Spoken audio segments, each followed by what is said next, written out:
Guys, the Cavaliers tip off their 2026 Summer League tomorrow afternoon in Las Vegas. This is their entire schedule. Tomorrow, they take on the Indiana Pacers. On Sunday, it's the Detroit Pistons. Monday, the Miami Heat. And then on Wednesday, they take on the New Orleans Pelicans. Then the playoffs start after that, but we'll obviously figure out that schedule as we get by. The first game is tomorrow afternoon, though, against Indiana. I talked to a couple people with the Cavs and got the most in-depth Summer League scouting report you will ever find on a Cleveland-based YouTube show between the hours of 10 a.m. and 11 a.m. on Thursday, July 9th. So let's get to it. Your official 2026 Summer League preview. This is a long, athletic Summer League roster. They want to play fast. They want to get out in transition.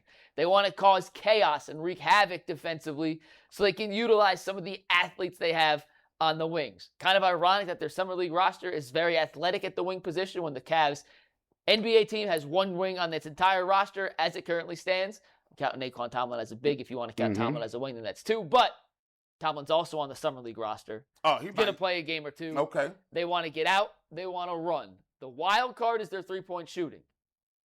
It could go in two different ways. They got a bunch of streaky shooters. And you know what happens when you put a bunch of streaky shooters together? You can bury 17 threes in a game, or you can shoot 17% from three in a game. It can go both ways. They only have one true traditional point guard on the roster, Xaivian Lee, a guy they signed to an E10 contract, former point guard at Harvard, got a giant NIL bag to go to Florida last year. Was a little disappointing at Florida, but he is a traditional floor general, old school type point guard, so he's going to be running the show alongside Meleek Thomas, their second-round pick, their highest draft pick, who's going to put up monster numbers in the Summer League, by the way. His ability to score is going to be on full display. I didn't put him on the names to watch list because you already know who Meleek Thomas is. You already know who Nae'Qwan Tomlin is. Riley Minix is going to be out there. He's one of their two-way guys. Had some time with the Cavs at the end of last season. He's also going to be out there. Those are the obvious. The underknown, or the lesser-known names to know, Malaki Branham, former first-round pick, former Ohio State Buckeye. Right. Played with the Charge last year.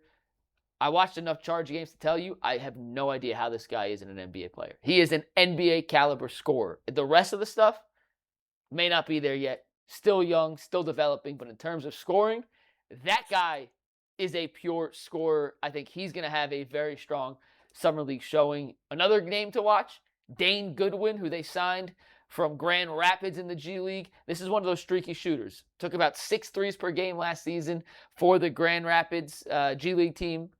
Made about 40% of his threes. Came off the bench, but this is someone I've been told was expected to have a bigger role in this Summer League circuit, possibly on a potential two-way contract look for the Charge because he's a 6'7" shooter. What can you not have, never have enough of in today's NBA? Shooters. Guys with size who can shoot. Dane Goodwin, another name to watch. Two more names, Rashaun Agee, big man out of Texas A&M, played about 37 years of college basketball. He sure did. One of those mega NIL guys who just kept coming back and coming back, used his COVID year, used the redshirt year, took full advantage of his college career. He's going to be their backup center, but he fits that. I'm not super big, but I'm athletic. I do all the little things, all the intangibles, that role. And then Ernest Udeh Jr., who got signed to a two-way contract with the Charge and the Cavs this summer. They don't have a real big. Well, they didn't until they signed Ernest Udeh Jr., former 5-star kid out of the university, out of high school, bounced around in college, ended up at the University of Miami last year, was the ACC Defensive Player of the Year. G, you ready for this? Yeah. 6'11", 260, 38-inch vertical, can move laterally. The issue is offensively, he does one thing and one thing only right now. Catch and dunk. That's it. Do not ask him to pass. Do not ask him to dribble. Do not ask him to make reads. So but he is a monster defensively. He's DeAndre Jordan. It's a good comparison. Little shorter, little wider, but he's a big physical brute force down low. The only true traditional real big this roster has. And in pick and roll situations and defensively, Ernest Udeh Jr. is going to have a chance to stand out and make an impression, not just in Summer League, but on the Cavs front office moving forward, because he is one of their two-way guys next season. You guys are all itching to see a graduate of Akron St. Vincent St. Mary High School wear a Cavs uniform again. You got it, Malaki Branham. Yep. Oh, he went to St. Vincent St. Mary's? I did not know that. That was, I did not know that. And Dane Goodwin is also from Columbus. His dad is the longtime coach at Capital University. Look, Summer League matters because the way the NBA contracts are structured and the way good teams are so top-heavy, you got to find guys. Yeah. And like Malaki Branham probably should have played more years in college, right? He's still I don't know exactly, he can't be more than 23 He's 23 years old. Yeah. Yeah, so like you have to develop these guys. We get in the playoffs, and what do we sweat? 8th guy, 9th guy, who can come off the bench and do one specific role. Maybe it's Branham, maybe it's Goodwin. Especially at a Cavs team we're looking at, Schroeder and Strus got to go. Somebody's got to fill these minutes. A name we missing is Proctor. Like, yes, he's like, I feel like in the Summer League setting, he'll hit you for 30. Like that, I was impressed the way he shot last year. Size, they really liked him last year. Where he at? What he doing? So he would have been with the Cavs Summer League team. Instead, he is helping Team Australia qualify for the FIBAs. So he's playing with his national team right now. Oh, that's a good experience. Great experience. Perfectly excused absence. Probably a better overall experience than he would have gotten playing with the Summer League. So he is not with the team. That is okay. No need to panic.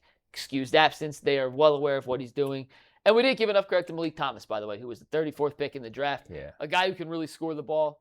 He's going to be asked to play point guard in this Summer League setting. Kobe Altman said after they drafted him in his press conference, we want to see what he can do as a point guard. I asked Meleek in our one-on-one interview, hey, is there more passing and playmaking to your game than just scoring, which you saw at Arkansas? And he said, I'll do whatever they need me to do.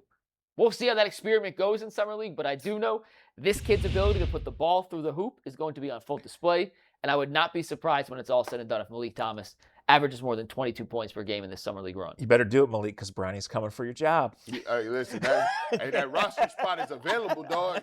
You already know what it is. I'm sorry, bro. You know what I'm saying? Is he got a guaranteed deal? Meleek, yeah. Okay, well, you'll be all right. You can sign you a couple checks. You good. You know what I'm saying? Just watch that. First game tomorrow, 4:30 against the Indiana Pacers. You can watch it on NBA TV, ESPN, wherever you can find those games.